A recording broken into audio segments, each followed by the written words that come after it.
What's up, you guys? Wow, hi, hello, welcome back to my channel. My name is Nicole. Thank you so much for clicking on my video. If you are new here, please do not forget to like, share, comment, and subscribe. And if you have seen my videos before and you're not subscribed, pretty please subscribe. My goal is to make it to 300, and I believe I'm at like 287 right now, so I think I only need like 13 more. And I'm very excited. As you guys can tell, this is obviously not coming out on a Friday. Life has gotten very hectic and a lot has been going on, but I promise I've been doing like a lot of research. So this week, this video, I didn't realize part 2 to last week's story is actually out already, so I'm gonna read that for you guys now. And the next 2 weeks' videos are gonna be really, really interesting. Also, if you have not seen part 1 to this story, I will go ahead and link that below, or I actually may also probably put it in like a little suggestion box somewhere up here and or here, one of these.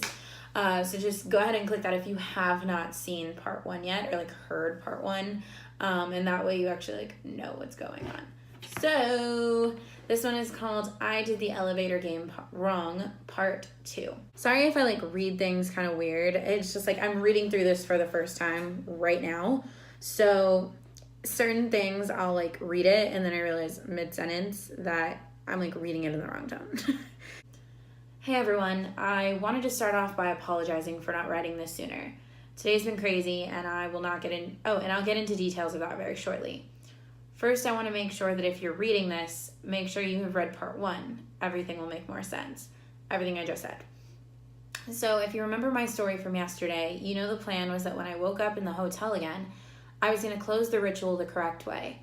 First, let me address a few of the comments from that post. The red cross in the sky isn't a sign. It's not like a cloud either. It's hard to explain it, but imagine a city that is super foggy and you can only see the outlines of the buildings. Then you can see this light, the color of blood breaking through the clouds. That's what it's like for me, but it might be different for other people. Also, if you're reading these stories, you are not stuck in the other world/dimension with me. I'm typing this on a normal computer with my normal family around and my normal dog snoring next to me. I simply teleport to the other world at night somehow. Before I went to bed last night, I made sure that I had my phone and the paper with instructions to get back into my pocket. That way I'd be ready to go when I wake up in the hotel. Everything went as planned at first. I did wake up on the 10th floor. However, something was different this time. I couldn't figure it out at first, so I started walking around. Nothing bad had happened the other time, so I figured it was safe. After what felt like a couple hours, I realized that I wasn't alone. Every single time I ended up here, the lights were on. This time, the lights were off, and there were shadows lurking in every corner. The only thing that allowed me to see was the red light shining in through the windows. With every step that I took, I felt the shadows coming closer. This time I knew I couldn't stay, so I turned around to walk back, only to find the elevators right behind me. I checked and checked again to make sure I was getting into the correct elevator this time. The middle one on the left. Once I got in, I did the ritual. The elevator moved very slowly, but eventually came to a stop on the first floor. The ritual was done, and I knew I did it right because there was staff in the lobby. I stepped out, turned around, and I said a quick goodbye to the elevator. My plan was to never come back. I made it home safely and went to bed. It was about 5 a.m., which seemed reasonable this time.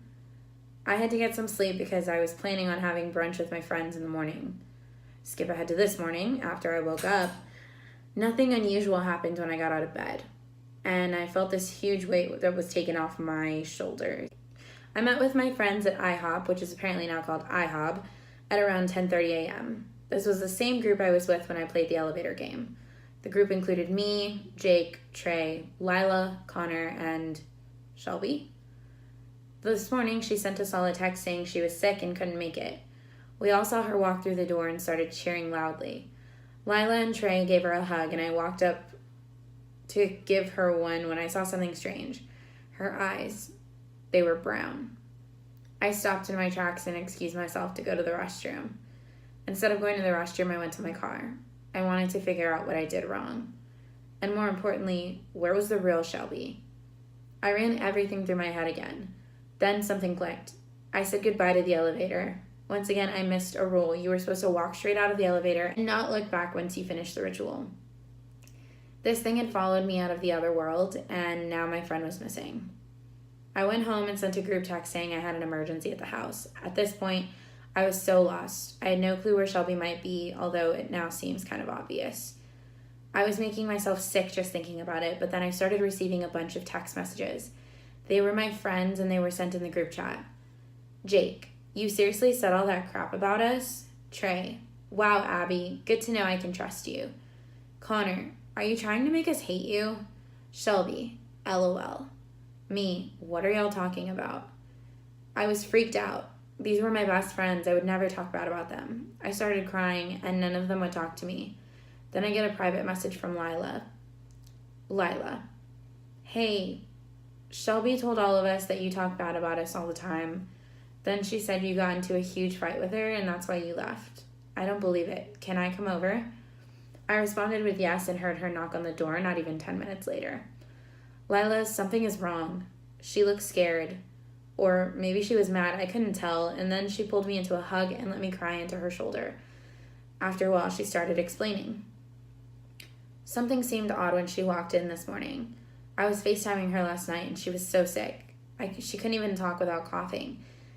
Then she started talking about you and all the bad stuff you've said about us this morning after you left. I couldn't believe it. I looked right in her eyes and asked if she was lying. Before she answered, I left. We always joke about how we look like twins, but that wasn't right this time. The girl I looked at had brown eyes, and mine are blue. I know Shelby's are too. Abby, what did you do? I explained everything. Told her about the fake Shelby, the elevator, and what really happened, and how I tried to close the ritual. Being the smart girl she is, she figured that Shelby would be at the hotel. We drove there in silence, having nothing to talk about if I'm being honest. Once we arrived at the hotel, that same weird feeling washed over me. No one was there. No staff. No guests. The lobby was empty, but the parking lot was quite full. It was more odd than the last time because it was only 1:00 p.m., by the way. At this point, that didn't matter to me. I ran to the elevator hall and pushed the button on the right side of the hall. I knew exactly which elevator she would be in. I just hoped it was the one that opened. The one on the right opened first, so we sent it up to the top and pushed the call button again. Finally, the middle one came down. When the doors opened, there she was. Shelby was lying on the floor asleep. Don't get me wrong, we wanted to take her to the hospital, but our story didn't make sense, and she woke up as soon as we said her name. She took one look at her surroundings and let out a screech so high-pitched that my ears started ringing. We grabbed her and took her straight to my house. Once we were safely home, we asked what happened. She said she felt so sick last night, but she couldn't sleep. It wasn't until around 5 a.m. that she finally drifted away. This was the same time that I got home from closing the ritual. She had a nightmare that she was in the dark hallway and there was this girl there too that looked just like her. The girl started running towards her and she woke up. She texted us she was sick and went back to sleep. This time when she woke up, she was on the 10th floor of the hotel.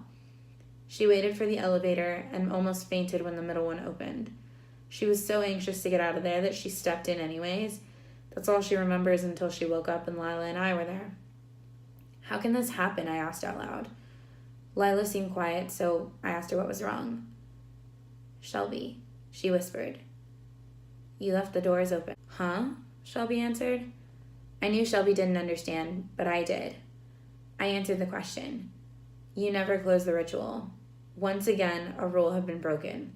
If you do not succeed in the ritual, if a woman does not come in on the 5th floor, you must close the ritual anyways. Otherwise, you leave the doors open. That's where this part ends. We've been trying to come up with a plan for the past few hours, but we are so lost. We can close the ritual with Shelby, but how do we get rid of the thing pretending to be Shelby? How do we make sure no one gets hurt? Please help. Okay, so that is part 2. I'm really excited to see part 3. I don't know when that one's gonna come out. But definitely when it does, I will do a video on it. Now the next 2 weeks I do have stuff planned already.